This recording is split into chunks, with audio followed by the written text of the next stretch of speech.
Hello everybody and welcome to Forever Rugby on Forever Sports for the official preview. Springboks versus British and Irish Lions. It is finally here. The match you've been waiting for 12 years really. 12 years in the making. We weren't sure if we were going to get it this year. We weren't sure where it was going to be. We weren't sure what the situation was going to be.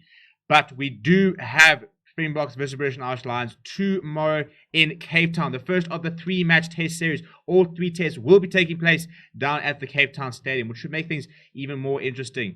Before we look at the teams, the weather conditions, what we can expect from this weekend, and what the people have been saying, please do smash like on the video, subscribe to the channel as well. Right, so in terms of weather conditions, it's been raining quite a lot in Cape Town this week. Tomorrow is expected to be dry and pretty cool, but not too bad. It should be quite nice conditions tomorrow. But the question remains: what is the drainage like at the Cape Town Stadium? You know, will it still be a little bit wet underfoot? Will it be soft underfoot?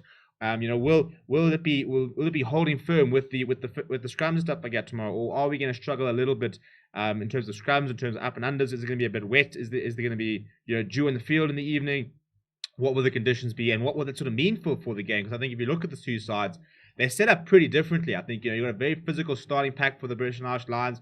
You've got quite a mobile pack from the Springboks. You've got a lot of experience coming off the bench, the British and Irish Lions, whereas for the Springboks, a very good front row, but some players that maybe suited to chasing the game and stuff like that. So it's quite a lot of intricacies involved in this game itself. And we start with the South African team, which of course will be skippered by Siya Kolisi, Arthur Chair, Bongi Manambi, Trevor Nyakane. A lot of people are saying it's not a starting front row, but I think that if you haven't been paying attention, then we would have realized that so many teams do this, where they bring on their better props. I mean, Trevor Nyakane and Lizo Gqoboka are the 2 best props at the Bulls, and yet they're becoming off the bench to very good effect for Jake White, with that sort of second half effect, coming on for the last half an hour and swinging the momentum in that way. So of course everybody wants to start a match, but it is quite normal to see a lot of their best players coming off the bench as impact players. You think of Malcolm Marx, a fantastic impact player.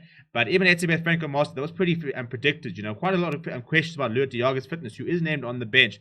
And the loose trio of Siya Kolisi, Pete at the 12, and then Kwaka Smith at number 8, which is, you can just see he's there. He's there to just being around the breakdown, slow the ball down. He's very, very mobile as Kwaka Smith. Very intelligent player, very important in terms of the defense organization.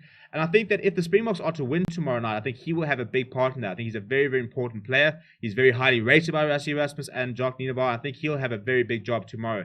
The halfback combination that won us the World Cup, in fact, the entire backline that won us the World Cup. Faf de Klerk, Andre Pollard, Makazuma Pimpi will play his first game in the Springbok jersey this year.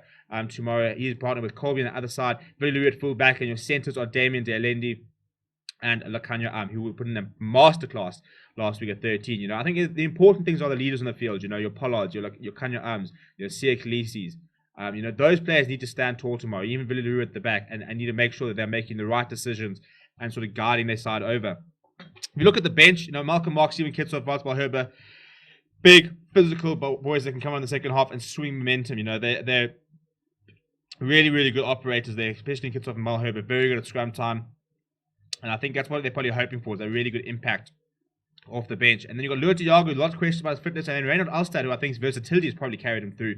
Can play a lock, can play on either side of the scrum, a very versatile player. And then they've gone with Herschel Yankees, Alton Yankees, and Damien Willemse. So, very exciting players. And I think that the safe options would have been going with Kobus Reinach, Morné Steyn, France Steyn, but they've gone with the sort of more exciting options, which I think is quite interesting. I don't know if it's an indication of how we're going to play, or whether we expect to be chasing the game. We want players who can try and come off the bench and swing momentum in terms of the attacking games. But if you look at the British and Irish Lions side, they'll be skippered by Alan Wynne-Jones, but it's a very, very solid side. That starting 15. I think maybe Josh Adams possibly, but apart from that, I think I don't think you can have too many complaints. Wynne-Jones, very good scrummager. Luke Cowan-Dickey's been fantastic form, has forced his way into that starting line, and Tad Furlong, who's a brilliant tight end. Maury Itoje has been fantastic form over the tour. Maybe a couple of questions over him during the Six Nations, but he's really come good since he's been in South Africa, playing some top rugby. Was a candidate potentially captain the side. And then you've got Courtney Laws, which is quite a surprise pick, I suppose, in number 6. Brings a lot of bulk.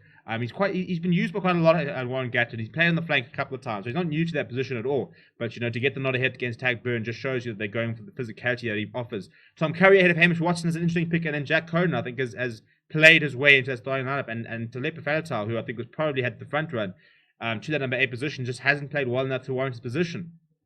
Another player who's been picked on form is Ali Price, who you also probably wouldn't have thought he would have been in the final 23, let alone starting ahead of somebody like Conor Murray and Gareth Davies. He gets the nod at number 9. Dan Biggar, Mr. Reliable at number 10. I mean, him versus Pollard should be a really, really good battle. And then Duran van der Merwe is quite a big selection. He's a terrific player. You know, he's been scoring tries for fun. He looks devastating every time he touches the ball. And him versus Colby is probably one of the biggest matches that people are really, really excited to see tomorrow. In the centres, Robbie Henshaw, who's not played a lot of rugby, down on the tour, starts inside centre. Elliot Daly, the ever versatile Elliot Daly at number 13. Anthony Watson, number 14. And then Stuart Hogg, the Scottish captain, at 15. So, I mean, lots of leaders on that pitch, you know, and you like some bigger Hogg, Alan Jones, you know, in some key areas in and around the pitch, you know, some very, very important leaders. Off the bench, Ken Owens, Mr. Reliable, you know exactly what you're going to get from him. He's very, very solid come set piece time.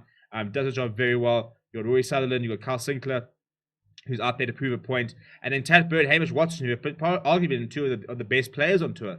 They'll be coming off the bench for some impact. And then, I mean, all the experience in Conor Murray, Owen Farrell, and Liam Williams. Liam Williams, terrific under the high ball. Owen Farrell's got all the experience in the world, and Conor Murray's very level-headed. So it'll be good to sort of see, I think, for the British and Irish Lions point of view, they've got a lot of experience of people who can come and close out a game coming off their bench. So quite sort of different and contrasting benches, which should be quite interesting. In terms of predictions, I'm going to go Springboks by 10. I think it will be quite a close game. In fact, I think I might really go about 5. I think between 5 and 10. I obviously have to back the Springboks. I wouldn't be surprised if the British and Irish Lions take this first one. But I think, you know, that full 80 will do the Springboks a lot of good, and they'll be able to sort of hit their straps and stuff like that. At the end of the day, it comes down to how quickly can the Springboks get up to speed tomorrow. You know, can they start off really well and last the full 80? You know, it's that fitness which is also going to be a big thing. I mean, the British and Irish Lions are probably much fitter at this stage than the Springboks, but, you know, are the Springboks fit enough to be able to go and get the job done? Let me know what you think is going to happen. I think it's going to be an absolutely terrific crash. I want your score predictions down in the comments. We will be live for this, so come and hang out with us tomorrow afternoon. Thank you very much for watching. My name is Steven, and I'll chat to you guys soon.